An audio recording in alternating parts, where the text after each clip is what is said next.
नमस्कार, बहुत स्वागत है आपका। आज मैं आपके सामने लेकर आया हूं अशोक लेलैंड। व्हीकल सेक्शन का एक बहुत बड़ा नाम अशोक लेलैंड। टाटा, महिंद्रा, मारुति सुजुकी, अशोक लेलैंड ये सब नामी कंपनियां हैं। काफ़ी बड़ी कंपनियां हैं, बहुत बड़ी परिसंपत्तियों के साथ में है, एक बहुत अच्छे मौके देते हैं। आइए इसके ग्राफ में देखेंगे। पहले इसके ग्राफ के एनालिसिस करेंगे, क्या ये कितना आगे जा सकता है, क्या ये 170 का लेवल तोड़ेगा या फिर डाउन होके 130 का लेवल तोड़ेगा, इसकी बात करेंगे। साथ में हम इसके फंडामेंटल्स को देखकर ये जानने का प्रयास करेंगे कि इस शेयर में भी कितना पोटेंशियल है, क्योंकि आज के समय में इलेक्ट्रिक व्हीकल का प्रचलन बहुत तेज़ी से बढ़ रहा है। अशोक लेलैंड भी इस तरफ में आगे बढ़ चुका है, तो भविष्य में इसका आगे बढ़ना तो तय है, लेकिन इसके हम कुछ चार्ट से ये समझने का प्रयास करेंगे। ये डे ट्रेडिंग में चार्ट मैंने खोल के रखा है। ये वन कैंडल वन डे का है।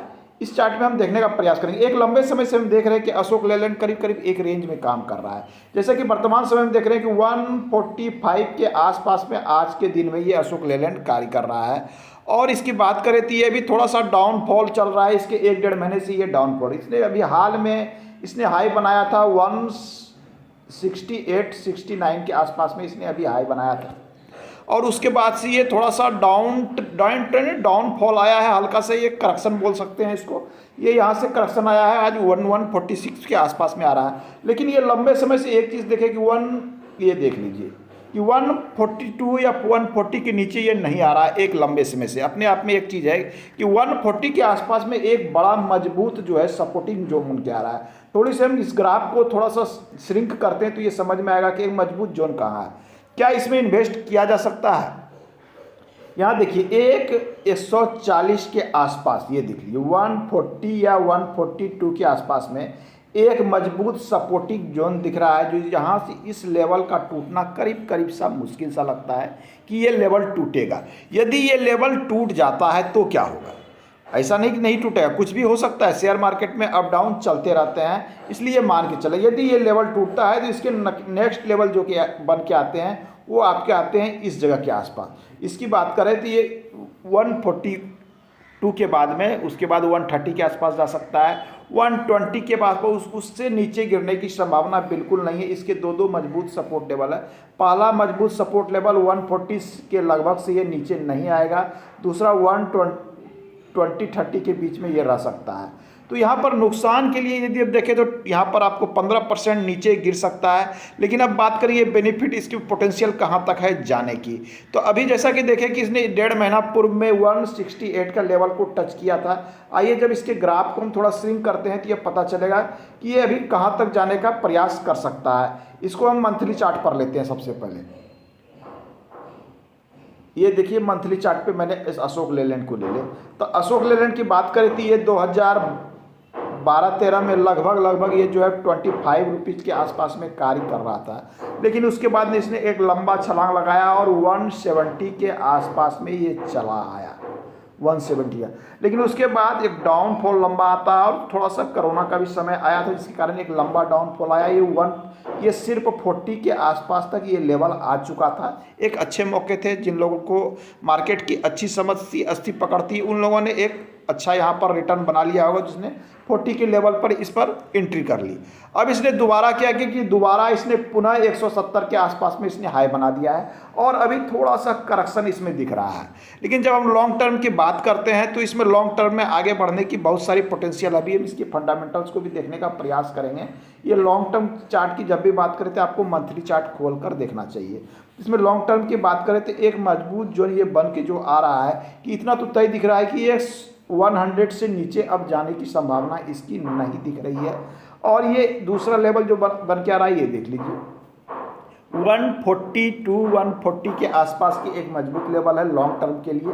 इसके नीचे ये 2 लेवल के नीचे इसकी जाने की संभावना नहीं है। इसकी हाई की बात करें तो यदि 170 के ऊपर, ध्यान दें कि 170 के ऊपर यदि सस्टेन कर लेता है, 170 के ऊपर यदि ये 1 वीक तक सस्टेन कर लेता है इसका ग्राफ, तो इतना तय है कि अब 170 के बाद में नेक्स्ट लेवल इसका 200 होगा, निकट भविष्य में हो सकता है। आइए अब इसकी फंडामेंटल को देखकर ये प्रयास करते हैं कि इसमें अभी कितनी पोटेंशियल है, ये कहाँ तक जा सकता है। जैसा कि हम देख रहे हैं कि 45 145 के आसपास में ये वर्तमान में कार्य कर रहा है। ये अभी थोड़ा सा करेक्शन आया है इसमें। जब इसकी अन्य चीज़ों को देखिए तो आइए इसकी पी रेशियो एक लंबे समय से इसमें निगेटिव दिखा रहा है। पी रेशियो का निगेटिव होना एक तरह से तो यह कहलाता है कि ये शेयर अभी काफ़ी सस्ता है। 122 का निगेटिव दिखाना ये बता रहा है कि ये शेयर अभी खरीदने के लिए काफ़ी सस्ता है, लेकिन लंबे समय तक निगेटिव पी रेशियो रहना भी अच्छा नहीं माना जाता है। अब आइए पीवी रेशियो की बात करें तो ये लगभग 5 गुना, मतलब अपने मूल वैल्यू से, एक शेयर की जितनी मूल वैल्यू उससे लगभग 5 गुने पे कार्य कर रहा है। ये पीवी रेशियो आपका कर रहा है। डिविडेंड की बात करें तो ये डिविडेंड बहुत कम पे करता है, लेकिन ये समय समय पे डिविडेंड यहाँ पे करता है। इसकी बात करें तो लगभग ये 6.68 अर्थात 70 पैसे के लगभग में ये 1% से कम ये डिविडेंड को पे करता है। आइए कुछ इसकी ब्रोकरेज जो एनालिसिस करके दे रहे हैं कि ये कितना इसमें पोटेंशियल आगे बढ़ने की, ये ज़रोधा ब्रोकरेज का हमने ये चार्ट खोल के रखा है। इसका कहना है कि 85% की संभावना तक की ये संभावना एनालिसिस निकल के आ रहा है कि ये पॉजिटिव चल रहा है, मतलब 85% ये पॉजिटिव चल रहा है, मतलब इसमें बाय करने की ये सजेशन दे रहे हैं। हालांकि आपको बाय करना है या नहीं करना है ये आप अपनी समझ से, आप खुद की सोच से करें, किसी के कहने पर बाय नहीं करना चाहिए। इसके फंडामेंटल्स को देखिए। आइए अब इसके कुछ फाइनेंशियल हम ट्रेंड को देखते हैं कि फाइनेंशियल ट्रेंड क्या कह रहा है लंबे समय से। तो इसमें 2019 से 2019 से 2020 221 और 222 4 साल के इसमें फाइनेंशियल स्टेटमेंट आपको शॉर्ट में मिल रहे हैं। रेवेन्यू की बात करें तो रेवेन्यू में अभी लगातार भी डाउनफॉल दिख रहा है। 221 तक रेवेन्यू लगातार गिर रही है और इसकी प्रॉफिट भी लगातार यहाँ गिरते जा रही है। -17 तक इसकी प्रॉफिट 220 में आ गई है। लेकिन उसके बाद इसके रेवेन्यू में ग्रोथ हुई है 2022 में, लेकिन इसके जो है प्रॉफिट में कोई ग्रोथ यहाँ नहीं दिख रहा है। ये एक विचारणीय प्रश्न है। मतलब यहाँ पर ये फाइनेंशियल ट्रेंड को देखें तो वर्तमान समय में इसमें बहुत आगे जाने की संभावना मेरे अनुभव के अनुसार, इस ट्रेंड के अनुसार नहीं दिख रही। लेकिन आने वाले समय में इलेक्ट्रिक व्हीकल, ध्यान दें, इलेक्ट्रिक व्हीकल का समय आ रहा है और Ashok Leyland electric vehicle segment में उतर चुकी है। अर्थात आने वाले समय में व्हीकल सेगमेंट में बहुत ज़बरदस्त उछाल देखने को मिलेगा। किसी भी शेयर को खरीदने से पहले उसके फंडामेंटल्स को आप अवश्य चेक कर लें। धन्यवाद।